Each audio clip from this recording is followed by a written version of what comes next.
नमस्कार, जय हिंद, वंदे मातरम। दोस्तों, आप सभी का बहुत बहुत स्वागत है आपके अपने YouTube प्लेटफॉर्म राजस्थान क्लासेस पर। दोस्तों, आज हम बात करने वाले हैं वनपाल वनरक्षक के नवीनतम पाठ्यक्रम पर आधारित हूबहू पेपर की। जी हाँ, ये मॉडल पेपर होने वाला आपके लिए जीके जीएस का होगा और आपको चैलेंज देता हूं कि आप 50 में से 40 क्वेश्चन करके बताइए। आपका 40 से ऊपर स्कोर करना बहुत मुश्किल होगा अगर आप रियल में तैयारी कर रहे हैं तो, है ना। और अगर आप तैयारी नहीं भी करें तो आपको देखना है कि किस प्रकार के लेवल के क्वेश्चन आपको एग्जाम में देखने को मिलते हैं। और अगर आप पीटीटी और कांस्टेबल की तैयारी कर रहे हैं तो भी हमारे साथ एंड तक जुड़े रहिएगा। बड़ा आनंद आएगा इस क्लास में। दिल से इस क्लास को देखना है आपको और दिल से ही बताना है कि आपके कितने सवाल सही होते हैं, मतलब कि करेक्ट सब कुछ करेक्ट बताना है। ठीक है, चलिए पहला क्वेश्चन आए, लेकिन उससे पहले आप लोगों के लिए एक महत्वपूर्ण इन्फॉर्मेशन है। वैसे कल भी मैंने आपको वीडियो के दौरान बताई थी, वनपाल वनरक्षक का कंप्लीट कोर्स दोस्तों अपलोड कर दिया गया है, बिल्कुल निःशुल्क है।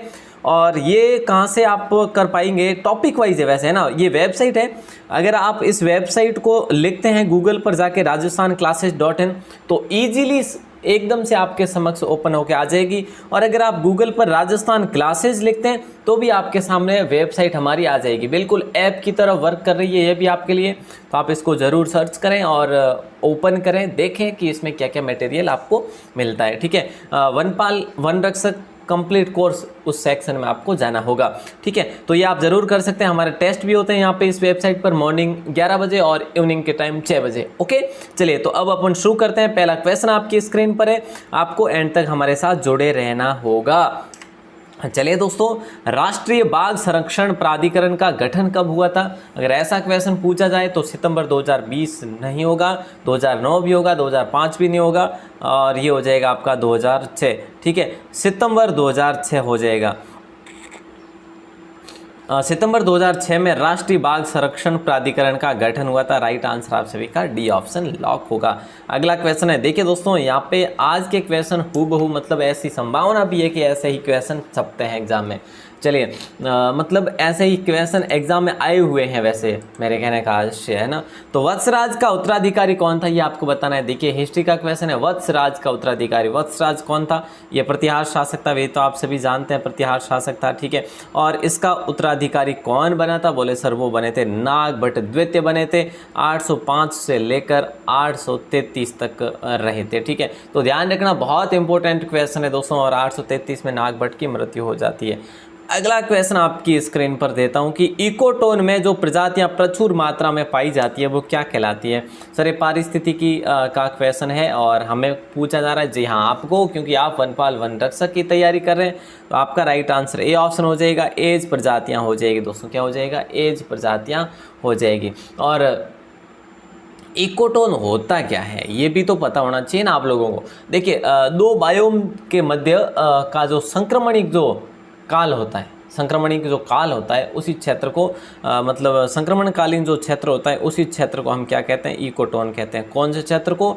दो या दो से अधिक बायोम के मध्य जो संक्रमणकालीन क्षेत्र होता है उसे ही अपन इकोटोन कहते हैं। अगला क्वेश्चन आपकी स्क्रीन पर है, राजस्थान में राष्ट्रीय स्तर का कांग्रेस का प्रथम अधिवेशन कब हुआ था? ये आप लोगों से क्वेश्चन किया जा रहा है। 1946, 1947, 1950, 1948। राइट आंसर आप सभी का हो जाएगा 1948। इसके दोस्तों अध्यक्ष कौन रहे थे? आप सबको पता होगा कि यहाँ पे इसके अध्यक्ष कौन रहे थे? पट्टाभी सीता रमैया रहे थे। और 1948 में हुआ था। बोले सर कहाँ पे हुआ था? तो जयपुर में हुआ था। ठीक है, तो ये स्वतंत्रता के बाद की बात है दोस्तों, ध्यान रखना, डी ऑप्शन लॉक होगा। और बहुत ही शानदार क्वेश्चन है आपका। अगला क्वेश्चन है, वृक्षों को चालों पर उगने वाले कवक क्या कहलाते हैं? वृक्षों की चालों पर उगने वाले कवक क्या कहलाते हैं? जूफिलस, कोर्टिकोलस, कोप्रोलिफिलस या फिर साक्सिकोलस? बोले सर ये जो है कोर्टिकोलस, बी ऑप्शन लॉक हो जाएगा। बिल्कुल आसान, इजी और इम्पोर्टेंट क्वेश्चन था आपका। झंडा सत्याग्रह के लिए किस शहर को जाना जाता है? झंडा सत्याग्रह के लिए कौन से शहर को जाना जाता है? और दोस्तों यहाँ पे सबसे पहले जो झंडा मनाया गया था वो 1923 में। ठीक है, झंडा सत्याग्रह वहीं से शुरू होता है, झंडा दिवस के रूप में मनाया जाता है इसको। मतलब कब मनाया जाता है? 18 जून को। ठीक है, 18 जून 1923 को। तो ये नागपुर को माना जाता है दोस्तों, ध्यान रखना। ठीक है, और ये जो सत्याग्रह हुआ था ना, झंडा सत्याग्रह, इसको नागपुर चलो का नारा भी दिया गया था। अगला क्वेश्चन आता है, जैन धर्म में त्रिरत्न अपनाने वालों के लिए कितने महाव्रतों का पालन जरूरी है? तो देखिए दोस्तों, वैसे आप सबको पता ही होगा और मैं यहाँ पे लिख देता हूँ, अहिंसा, सत्य, सत्य सत्य वचन, ठीक है, अस्तेय, अपरिग्रह, एक और है जो है ब्रह्मचर्य। ठीक है, तो ये कितने हो गए? बोले सर 5 हो गए। ए ऑप्शन आपका लॉक हो जाएगा। झीलों में खारा पानी होने और नमक उत्पादित होने का मुख्य कारण क्या है? मतलब जो अपनी राजस्थान की जो झीलें हैं ना, यहाँ पे खारा पानी होने का मुख्य मतलब कारण क्या है? बोले सर माइका शिष्ट चट्टानें हैं। और तो क्या है जी, बिल्कुल, और नमक युक्त मतलब या फिर नमकीन चट्टानें कह सकते हो। राइट आंसर आपका ए ऑप्शन हो जाएगा। बस में ड्राइवर के पास लगा दर्पण कौन सा होता है? बस में जो ड्राइवर के पास जो दर्पण लगा होता है ना, वो कौन सा दर्पण होता है? उत्तल, सामान्य दर्पण, अवतल दर्पण या कैमरा? बोले सर ए ऑप्शन होगा लॉक। आप दोस्तों काउंट करते रहना आपके अपने क्वेश्चन, नहीं तो गड़बड़ हो जाएगी। आप बताएंगे क्या एंड में, है ना? तो 10 नंबर क्वेश्चन पूछा जा रहा है, राष्ट्रीय राजमार्ग 248 ए राजस्थान और कौन से राज्य के मध्य चलता है? पंजाब, मध्य प्रदेश, हरियाणा, उत्तर प्रदेश। देखिए दोस्तों, इसकी कुल लंबाई की बात करें 200 कुल लंबाई है इसकी, 200 किलोमीटर कुल लंबाई है। ठीक है, और ये राजस्थान में जयपुर और अलवर में चलता है। ठीक है, जयपुर अलवर के बाद में कहाँ पे जाता होगा? बोले सर हरियाणा में। चलिए बहुत बढ़िया, सी ऑप्शन आपका लॉक हो जाएगा। और अगला क्वेश्चन है, 1857 के विद्रोह का नेतृत्व लखनऊ से किसने किया था? 1857 के विद्रोह, जो क्रांति हुई थी 1857 की क्रांति, उसमें लखनऊ का नेतृत्व किसने किया था? वैसे आप सभी को पता होना चाहिए, बेगम हजरत महल के द्वारा किया गया था। ये कौन थी? ये वाजिद अली शाह की पत्नी थी, मतलब जो अवध के राजा थे, अवध के शासक की पत्नी थी बेगम हजरत महल। ठीक है, तो काफ़ी महत्वपूर्ण क्वेश्चन है आपका, इंपॉर्टेंट क्वेश्चन है। अगला क्वेश्चन आता है, देखिए अगला क्वेश्चन क्या पूछा जा रहा है, राजस्थान संगीत संस्थान कहाँ पर है? राजस्थान संगीत संस्थान कहाँ पर है, ये पूछा जा रहा है। जोधपुर में, बाड़मेर में, जालोर में या जयपुर में? दोस्तों ये क्वेश्चन काफ़ी भाई बहनों के लिए न्यू होगा। इसकी स्थापना 1950 में हुई थी। कब होती है? 1950 में होती है। क्यों की जाती है? देखो, नृत्यों को, गायन को, नाटकों को, वाद्यों को, मतलब इन सभी का प्रशिक्षण दिलाने के लिए इसकी स्थापना हुई थी। तो जयपुर में हुई थी साहब। अगला क्वेश्चन है, निम्नलिखित में से 1912 में दिल्ली षड्यंत्र किसके द्वारा रचा गया था? ये आपको बताना है।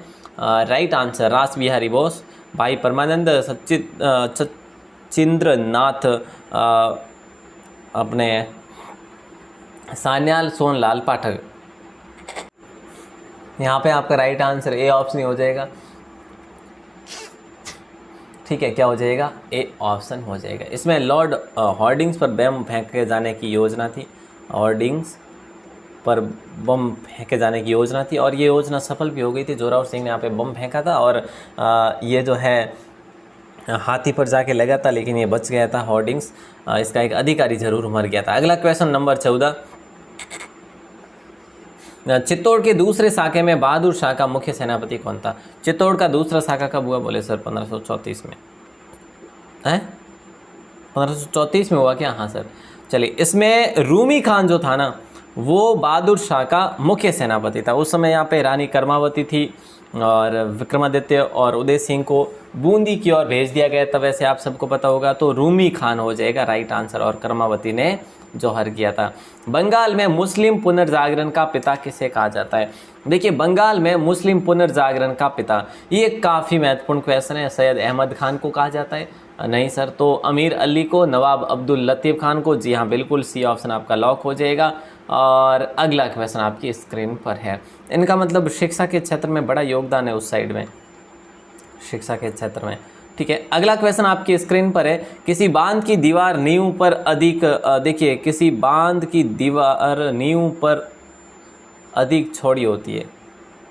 नींव पर या नींव के आधार पर, सही है, यहाँ पे क्वेश्चन बिल्कुल सही है। किसी बांध की दीवार नींव के आधार पर अधिक चौड़ी होती है, सही बात है। तो ये दाब को सहन कर सकती है या कम दाब को सहन कर सकती है, ज़्यादा दाब को सहन कर सकती है या तेज़ गति को सहन कर सकती है? तो दाब को नॉर्मली सहन कर सकती है, ये आपका राइट आंसर हो जाएगा, ए ऑप्शन। और अगला क्वेश्चन आता है, भारत में गेहूं की निम्न किस्म की सर्वाधिक खेती कहाँ की जा रही है? भारत में गेहूं की निम्न किस्म की सर्वाधिक खेती कहाँ पर की जा रही है? सर्वाधिक खेती की जा रही है, मतलब निम्न किस्म की सर्वाधिक खेती की जा रही है। हाँ, इनमें से कौन सी, क्वेश्चन मैं खुद ही नहीं समझ पा रहा हूँ, सॉरी। इनमें से कौन सी जो गेहूं की किस्म है जिसकी सर्वाधिक खेती की जा रही है, ये क्वेश्चन आपको पूछा जा रहा है। तो ब्रेड गेहूं हो जाएगा। क्या हो जाएगा? ब्रेड गेहूं। ठीक है दोस्तों, यहाँ पे राइट आंसर बी ऑप्शन हो जाएगा। सॉरी, इस पर समय लिया मैंने। अगला क्वेश्चन है, विश्व मौसम दिवस कब मनाया जाता है? ये आपको बताना है। विश्व मौसम दिवस कब मनाया जाता है? 23 मार्च को, 24 मार्च को, 23 अप्रैल को या 24 अप्रैल को। विश्व मौसम दिवस जो मनाया जाता है ना, जिस दिन हम मनाते हैं शहीद दिवस, शहीद दिवस मनाते हैं हम, उसी दिन मौसम दिवस भी मनाया जाता है। राइट आंसर आपका ए ऑप्शन हो जाएगा। अगला क्वेश्चन आपकी स्क्रीन पर है, निम्नलिखित में से कौन सा कैर और थोर का पसंदीदा प्राकृतिक निवास क्षेत्र है? कैर और थोर का प्राकृतिक निवास क्षेत्र है जो पसंदीदा, वो पर्वतीय वर्षा क्षेत्र, रेतीले मैदान, जलीय या जमाव क्षेत्र। तो ध्यान रखना, यहाँ पे आपका राइट आंसर रेतीले मैदान हो जाएगा, मतलब कि ये हमारा क्षेत्र, हम रेगिस्तान में बैठे हैं तो ये हमारा वाला क्षेत्र हो जाएगा। Right answer B option lock हो जाएगा। ठीक है, वो कहे नहीं कि कैर कुमटिया ढालूड़ा है नहीं, तो याटे घनी वैसा ये कमी है ही कौन बिल्कुल। अगला क्वेश्चन नंबर 20 है कि इमारती काष्ठ वृक्ष का कौन सा उत्तक होता है? इमारती काष्ठ वृक्ष का कौन सा उत्तक होता है? तो इमारती काष्ठ वृक्ष का द्वितीयक जाइलम उत्तक होता है। कौन सा? द्वितीयक जाइलम। राइट आंसर आप सभी का हो जाएगा बी ऑप्शन लॉक फिलहाल के लिए। और अगला क्वेश्चन आपकी स्क्रीन पर है, सबसे ऊंची जो मूर्ति है ना वो किसकी है? अगर ऐसा क्वेश्चन कर लिया जाए तो आप कर लेंगे सर, ये है सरदार वल्लभ भाई पटेल साहब की, जिन्हें कहते हैं हम स्टैच्यू ऑफ यूनिटी, जो कि भारत की सबसे ऊंची स्थापित की गई है। और ये कहाँ पे है? बोले सर गुजरात के अहमदाबाद में है। कहाँ पे? अहमदाबाद। ठीक है, और ये साधु बेत नामक नदी द्वीप पर बना हुआ है। इसकी डिज़ाइन जो दी थी या फिर डिज़ाइनर जो थे या मूर्तिकार जो थे वो थे रामवनजी सुथार। ध्यान रखिएगा। अगला क्वेश्चन आपकी स्क्रीन पर है, रणथंभौर पर अलाउद्दीन का अधिकार कब हुआ था? बताइए। डेट भी दे रखी है आपको, मतलब कई इतिहासकार के अनुसार जो डेट दे रखी वो डेट भी यहाँ पे मैंने आपके लिए दे दी है। इस समय अलाउद्दीन ने मंदिर जो थे, जो महल जो थे वो सारे ध्वस्त करा लिए थे। और यहाँ पे जो रणमल और रतिमल जो थे ना, दोनों सेनापति किसके थे? ये थे कानरदे के। ठीक है, और ये दोनों मिल गए थे अलाउद्दीन खिलजी के साथ में। तो अलाउद्दीन खिलजी ने क्या किया? रणमल रतिमल दोनों को मौत के घाट उतार दिया था। ठीक है, और एक मोहम्मद शाह वे केहबरू, ये दो कौन थे? ये दो सेनापति थे अलाउद्दीन के। इस दोनों को भी अलाउद्दीन ने मौत के घाट उतार दिया था। ठीक है, तो यहाँ पे राइट आंसर आपका ए ऑप्शन हो जाएगा। 11 जुलाई 1301 की बात है। अगला क्वेश्चन, दिलवाड़ा मंदिर के निर्माता विमल शाह, ध्यान दीजिए, दिलवाड़ा मंदिर के निर्माता विमल शाह किस परमार शासक के महाजन थे? ये आपको बताना है। अब मैं थोड़ा सा फास्ट करूंगा, सुपर फास्ट करूंगा अब। ठीक है, तो राइट आंसर आपका बी ऑप्शन हो जाएगा राजा धुंधक। क्या हो जाएगा? राजा धुंधक हो जाएगा। निर्माण करवाया था 1031 ईस्वी में। ठीक है, और शिल्पकार जो थे, देखो दिलवाड़ा मंदिर के निर्माता विमल शाह किस परमार शासक के महाजन थे? तो धुंधक के महाजन थे। शिल्पी इसके कीर्तिधर थे, ध्यान रखना। ठीक है ना, और इसका निर्माण 1031 में हो गया था। अगला क्वेश्चन आपकी स्क्रीन पर है, हाइड्रोपोनिक्स किससे संबंधित है? ये आपको बताना है। बोले सर हाइड्रोपोनिक्स ये पौधों की बहुत सी संस्कृति से संबंधित है। राइट आंसर ए ऑप्शन हो जाएगा अपना। ठीक है, क्या हो जाएगा? A option. अगला क्वेश्चन आपकी स्क्रीन पर, राष्ट्रीय गणित दिवस कब मनाया जाता है? राष्ट्रीय गणित दिवस कब मनाया जाता है? और ये कब किसके, मतलब क्या बताऊं मैं आपको, किसके उपलक्ष्य में मनाया जाता है? तो श्रीनिवास रामानुजन के जन्मदिन के उपलक्ष्य में मनाया जाता है। ठीक है, तो 22 सितंबर आप सभी का लॉक हो जाएगा। राइट आंसर आप सभी का हो जाएगा बी ऑप्शन। अगला क्वेश्चन है, पवनानुवर्ती बालुका स्तूप को क्या कहा जाता है? पवनानुवर्ती बालुका स्तूप को क्या कहा जाता है? आपने कहा सर ये कहा जाता है रेखीय स्तूप कहा जाता है। क्या कहा जाता है? रेखीय स्तूप कहा जाता है। Right answer. इसको आप रेखीय स्तूप की बात करें तो यहाँ पे कुछ वनस्पति भी पाई जाती है, और ये जैसलमेर, जोधपुर और बाड़मेर में ही पाए जाते हैं रेखीय स्तूप। ठीक है, ध्यान रखना। अगला क्वेश्चन आता है, मनुष्य के मस्तिष्क मस्तिष्क की सबसे बाहरी जो झिल्ली होती है ना, वो कौन सी होती है? उसको दोस्तों बोलते हैं पियामीटर नहीं बल्कि ड्यूरामीटर बोलते हैं। मनुष्य के मस्तिष्क की सबसे बाहरी जो झिल्ली होती है उसको ड्यूरामीटर बोलते हैं। स्वतंत्रता प्राप्ति के बाद वन्य जीवों के संरक्षण की आधारशिला रखी गई। कब रखी गई? जस्ट स्वतंत्रता प्राप्ति के बाद की बात है ये, ठीक है। तो ये रखी गई नवंबर 1955 में रखी गई दोस्तों। राइट आंसर आप सभी का हो जाएगा डी ऑप्शन, ठीक है। और राजस्थान में सबसे पहले 1955 में आपको याद होना चाहिए वन विहार, घना पक्षी वन विहार, ठीक है। उसके बाद सरिस्का है, जैसे वन्य जो दर्रा वन्य जीव है इसको आरक्षित क्षेत्र घोषित कर दिया था 1955 में, ठीक है। अगला क्वेश्चन है बेंगी के चालुक्य वंश का संस्थापक कौन था? सर इतना हार्ड क्वेश्चन, हाँ थोड़ा सा जरूर है जो डीपली है ये question. Right answer D option Vishnuvardhana हो जाएगा, क्योंकि ये इतना डीपली भी नहीं है लेकिन हम इस इतिहास को कम ही पढ़ते हैं। राइट आंसर विष्णुवर्धन हो जाएगा। इसकी राजधानी थी मतलब बेंगी। बेंगी कहाँ पे? अभी मेरे ख्याल से आंध्र प्रदेश में। नंबर 30 क्वेश्चन है केंद्रीय प्रदूषण नियंत्रण बोर्ड द्वारा आवासीय क्षेत्रों में अधिकतम ध्वनि सीमा कितनी हो सकती है? 50 डेसिमल, 55 डेसिमल, 60 डेसिमल या 65? तो राइट आंसर आपका हो जाएगा 55 डेसिमल। कितना हो जाएगा? 55 डेसिमल हो जाएगा प्यारे साथियों। Right answer B option. और अगला क्वेश्चन देखिए जैविक खेती के क्या फ़ायदे हैं? बताइए दोस्तों जैविक खेती के क्या फ़ायदे हैं? ये किफ़ायती होती है या कम समय लेती है, इसमें कम मजदूरों की ज़रूरत होती है, उपरोक्त सभी। तो राइट आंसर ये किफ़ायती होती है, ये आपको बताना है। राइट आंसर बिल्कुल जैविक खेती क्या होती है? किफ़ायती होती है, बिल्कुल। अगला क्वेश्चन है पौधों में गैसों के आदान प्रदान के लिए रहते हैं। पौधे में गैसों के आदान प्रदान के लिए कौन, मतलब जड़, रंध्र, टहनी या तना? देखो यहाँ पे आपका राइट आंसर रंध्र हो जाएगा, ठीक है, बी ऑप्शन, ठीक है ना। अगला क्वेश्चन आपकी स्क्रीन पर, और ये लीजिएगा क्या पूछा जा रहा है आप लोगों को। राजस्थान संगीत संस्थान कहाँ पर है? अभी अभी अपन ने बात करी कि इसकी स्थापना 1950 में होती है और ये जयपुर में होती है। क्यों की जाती है? देखो गायन शैली, नृत्यों को, वाद्यों को मतलब बढ़ावा देने के लिए, इस सभी का जो प्रशिक्षण करना चाहते हैं उनके लिए इसकी स्थापना करी गई।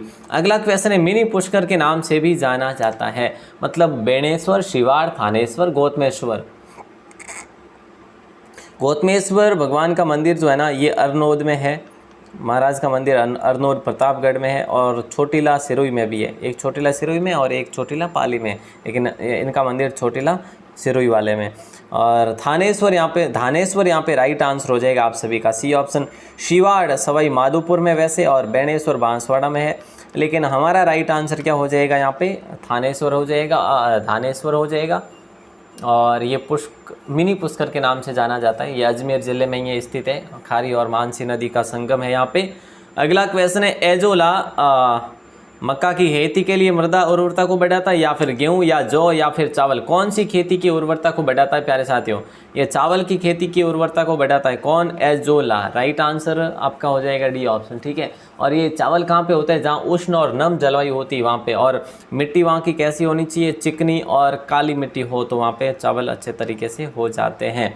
अगला क्वेश्चन है, और मक्का जो है ये पर्वतीय भूमि में ज़्यादा होती है। अगला क्वेश्चन, कौन सा राष्ट्रीय राजमार्ग जयपुर से नई दिल्ली को जोड़ता है? NH 62, NH 48, 27 या 11? देखिए ये स्वर्णिम चतुर्भुज योजना का हिस्सा है। स्वर्णिम चतुर्भुज योजना का हिस्सा है वैसे। NH 48 हो जाएगा राइट आंसर आपका, 48 बी ऑप्शन आपका लॉक। और अगला क्वेश्चन, परसों की ये क्लास हुई थी जिसमें मेरे से है ना दो क्वेश्चन में हो गया था गलती से। शायद वो पेन की मिस्टेक से भी हो सकता है, और हो सकता है मेरी खुद की मान लो गलती भी हो, लेकिन जो मैंने बोला था वो सही था, ठीक है। गलती से मान लो यहाँ पे 27 पे टिक हो जाए और मैं बोलता हूँ NH ये 48 होगा, तो आप जो मैं बोल रहा हूँ वही मानेंगे आप, ठीक है। कई बार पेन को टिक कहीं करना होता है और टिक कहीं पे होती है, ये जो है ना स्क्रीन पर थोड़ी दूर भी टच कर लेती है कई बार, ठीक है, तो ध्यान रहे। बॉटनी शब्द की उत्पत्ति किस भाषा के शब्द से हुई है? बॉटनी शब्द की उत्पत्ति किस भाषा के शब्द से हुई है? बोले सर लेटिन, नहीं, गलत, ग्रीक भाषा। राइट आंसर आपका ए ऑप्शन बॉटनी, ग्रीक, ठीक है। अगला क्वेश्चन है पृथ्वीराज विजय ग्रंथ कौन सी भाषा में लिखा गया? पृथ्वीराज विजय ग्रंथ कौन सी भाषा में लिखा गया? तो राइट आंसर आप सभी का हो जाएगा संस्कृत भाषा में। कौन सी भाषा में? संस्कृत भाषा में लिखा गया। और प्यारे साथियों, ये किसने लिखा? ये जयानग ने लिखा, पृथ्वीराज विजय। अच्छा दोस्तों, वैसे अभी जो जुड़े हैं उनको बताना चाहूँगा, राजस्थान क्लासेज, देखो अपनी जो वेबसाइट है वो है राजस्थान क्लासेज, ऐसे राजस्थान क्लासेज। या अगर आप गूगल पर जाकर लिखते हैं, गूगल क्रोम में या गूगल पर कहीं भी जाकर लिखते हैं ना, तो आपके समक्ष ये ओपन होके आ जाएगी। पहली ही लाइन पर आपको क्लिक करना है। उसके बाद वहाँ पे आपको जो भी मटेरियल चाहिए, कांस्टेबल का या पीटीटी, बीएसटीसी या वनपाल वन रक्षक, सभी का मटेरियल मेरे द्वारा अपलोड करा गया है। तो आप उसको डाउनलोड करिए और अपनी तैयारी को और नई ऊंचाइयाँ दीजिए। ये बस बताने का उद्देश्य है कि बार बार यही है कि आप विजिट ज़रूर करें प्लीज़ एक बार। आप लोग अगर क्लास देखते हैं ना, क्लास के जैसा ही मैटर वहाँ पे आपको मिल रहा है पढ़ने के रूप में, तो आप ज़रूर उसको भी डाउनलोड करें, ठीक है। श्योर है कि आप उसको विज़िट करेंगे, ठीक है। जिन्होंने विज़िट करा है फिर भी एक बार करिए, आप बहुत सारी नई चीज़ें मिलेगी। आप एक बार मतलब फाइंड ज़रूर करना है आपको, गूगल पर जाके राजस्थान क्लासेज ज़रूर लिखना है सभी लोगों को, ठीक है ना। हाँ, मरुस्थल विकास कार्यक्रम में केंद्र और राज्यों के बीच में वित्तीय अंश का अनुपात क्या होता है मरुस्थल विकास कार्यक्रम के दौरान? तो इसमें होता है 75 किसका होता है? केंद्र का होता है। और 25 जो होता है 75-25 होता है यहाँ पे। राइट आंसर आपका ए ऑप्शन हो जाएगा। देखो 75 जो होता है सेंटर का होता है, ठीक है, और 25 जो होता है वो स्टेट का होता है। अगला क्वेश्चन है, आचार्य वल्लभ सुरीश्वर जी को किन कार्यों के लिए स्मरण किया जाता है या याद किया जाता है, और ये कौन थे साहब? देखो स्टैच्यू ऑफ पीस है ना, ये कहाँ पे बनाया हुआ है? जैतपुरा में। जैतपुरा कहाँ पे? बोले सर पाली में। तो ये जो है ना, ये बनाया हुआ है ना, तो इन्होंने कुछ तो ऐसा काम किया होगा सर। हाँ, सामाजिक, ये इन्होंने खूब सारा काम किया समाज के तौर पे। सामाजिक दृष्टिकोण से इन्होंने खूब सारे हॉस्पिटल्स बनाए, खूब सारे शिक्षा संस्थान बनवाए। तो ध्यान रखना दोस्तों, ये ऑप्शन आपका लॉक हो जाएगा। अगला क्वेश्चन, अरहर सर्वाधिक कहाँ उत्पादित होता है? अरहर सर्वाधिक कहाँ पे उत्पादित होता है? तो आप सभी का राइट आंसर हो जाएगा ए ऑप्शन, कर्नाटक। और कर्नाटक के बाद में हमारे राजस्थान का नंबर आता है। किसका नंबर आता है? सॉरी राजस्थान का तो कहाँ आता है इसमें? अरहर में तो महाराष्ट्र का नंबर आता है, मध्य प्रदेश का आता है, लेकिन राजस्थान का इतना और टॉप 3 में आता ही नहीं है। अगला क्वेश्चन आता है कि भी चारण कवियों द्वारा प्रस्तुत राजस्थानी भाषा का साहित्यिक जो रूप है ना, वो कौन सा है? ये आप लोग बताएंगे। चारण कवियों द्वारा जो प्रस्तुत राजस्थानी भाषा का साहित्यिक रूप जो है ना, वो पिंगल है, सॉरी डिंगल है, ठीक है। राइट आंसर क्या हो जाएगा आपका? डिंगल भाषा। अगला क्वेश्चन आपकी स्क्रीन पर ये देख लो, ऐसा नाम आपको लिखना है गूगल पर जाकर, ठीक है ना, ऐसा राजस्थान क्लासेज। अगला क्वेश्चन देखो, अगर आप ये लिखेंगे ना, तो आपके समक्ष जो वेबसाइट ओपन होकर आएगी, तो आप उसको देखेंगे ना, तब आपको पता चलेगा कि रियल में ये ऐप की तरह वर्क कर रही है। सेम जैसे आप ऐप को कैसे रन करते हैं, इसमें आप एक एक फोल्डर को ओपन करके देख सकते हैं। बहुत सारे फोल्डर है उस पर, ठीक है, इस वेबसाइट में। काफ़ी भाई बहनों ने अभी तक देखी नहीं है ना, इसलिए कह रहा हूँ मैं बार बार। अगला क्वेश्चन है, राजस्थान में उष्णकटिबंधीय शुष्क पतझड़ वाले वन कहाँ पाए जाते हैं? राजस्थान में उष्णकटिबंधीय शुष्क पतझड़ वाले वन जो पाए जाते हैं वो अलवर क्षेत्र में पाए जाते हैं। कौन से क्षेत्र में? अलवर में। राइट आंसर बी ऑप्शन आप सभी का हो जाएगा। अगला क्वेश्चन आता है नंबर 44, जल्दी से जवाब दीजिएगा। बर्फ पर दाब बढ़ाने से उसका गलनांक घट जाएगा या बढ़ जाएगा? सर घट जाएगा। बर्फ पर अगर दाब बढ़ाने से उसका गलनांक घट जाएगा। अगला क्वेश्चन नंबर 45, आधुनिक राजस्थान का प्रथम उपन्यास कौन सा है? आधुनिक राजस्थान का पहला उपन्यास कौन सा है? कनक सुंदरी, केसर विलास, टाबरारी बाता या राजस्थानी शब्दकोश? राइट आंसर ए ऑप्शन हो जाएगा। कनक सुंदरी आधुनिक राजस्थान का पहला उपन्यास है, ठीक है। और ये केसर विलास क्या है? ये पहला नाटक है आधुनिक राजस्थान का। ये भी किसके द्वारा लिखा गया? ये अपने शिव चंद्र भरतिया जी के द्वारा लिखा गया, ये दोनों, ठीक है। और राजस्थानी शब्दकोश ये सीताराम लालच के द्वारा लिखे गए। अगला क्वेश्चन आपकी स्क्रीन पर आ गया है, राव मालदेव ने पुनः जोधपुर पर कब्जा कब किया था? देखो ये सन दे रखा है ना, तो आप समझ गए होंगे कि ये बात कब की है। ये बात है जो युद्ध किया था ना उसने ग्रीसुमेल का शेरशाह ने, तो वापस से मालदेव ने अपने राज्य को अपने कब्जे में किया था। तो ये 1545 में कर दिया था, ठीक है। किसके अनुसार? ये ओझा के अनुसार किया था। कृति निशानी किस संत द्वारा रचित है? एक कृति है जिसका नाम है निशानी, ये किस संत द्वारा रचित की गई है? तो रामदास जी, हरि रामदास जी, संत पीपा जी, संत जसनाथ जी। राइट आंसर हरि रामदास जी हो जाएगा, ठीक है ना। और इसमें उल्लेख किसका है? प्राणायाम का उल्लेख है, योगा का उल्लेख है प्यारे साथियों, इसीलिए मैं आपके लिए ये क्वेश्चन लेकर आया हूँ। राजस्थान में सबसे कम किस धर्म के अनुयायी रहते हैं? इनमें से कौन से धर्म के अनुयायी राजस्थान में सबसे कम होते हैं? बोले सर जैन तो खूब है, बौद्ध धर्म कम है इसमें। बी ऑप्शन आपका लॉक हो जाएगा, ठीक है। कौन सा हो जाएगा? B option. और अगला क्वेश्चन ये लो, राजस्थान संगीत संस्थान कहाँ पर है? ये क्या हो गया आज? सॉरी, आज 3 क्वेश्चन सेम आ गए, जबकि 2 बार नहीं आने चाहिए थे। खैर, इसके लिए माफ़ी चाहता हूँ। अगला क्वेश्चन, शहरों में तालाब का पानी शुद्ध करने के लिए कौन सी गैस प्रयोग की जाती है? देखिए, शहरों में तालाब का पानी शुद्ध करने के लिए कौन सी गैस का प्रयोग किया जाता है? तो ये किया जाता है क्लोरीन गैस का प्रयोग किया जाता है, ठीक है ना। वैसे ये गैस जो है ना, ये क्लोरीन जो है ना, ये गैस के रूप में पाई जाती है, ठीक है। अच्छा, एक क्वेश्चन मैं आपको एक और दे देता हूँ, ठीक है। एक क्वेश्चन और दे देता हूँ ताकि अपने क्वेश्चन बराबर हो जाए लगभग। किस संप्रदाय में पूजा निषेध एवं कृष्ण के बाल रूप की सेवा की जाती है?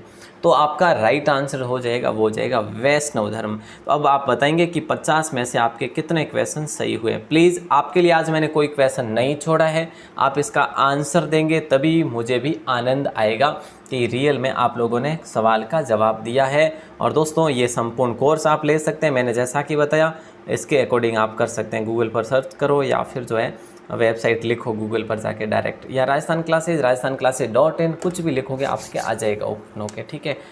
तो आप सभी का दिल से बहुत बहुत शुक्रिया, बहुत बहुत धन्यवाद। और ऐसे ही अपना सहयोग और विश्वास बनाए रखें। आपका कीमती समय निकाल के अपना स्कोर ज़रूर शेयर करें, इससे मुझे बहुत खुशी होगी। जय हिंद आप सभी को। और चैनल पर पहली बार हो तो चैनल को सब्सक्राइब जरूर करें। डेली आपके लिए क्लास होती है मॉर्निंग और इवनिंग टाइम में। जय हिंद, वंदे मातरम।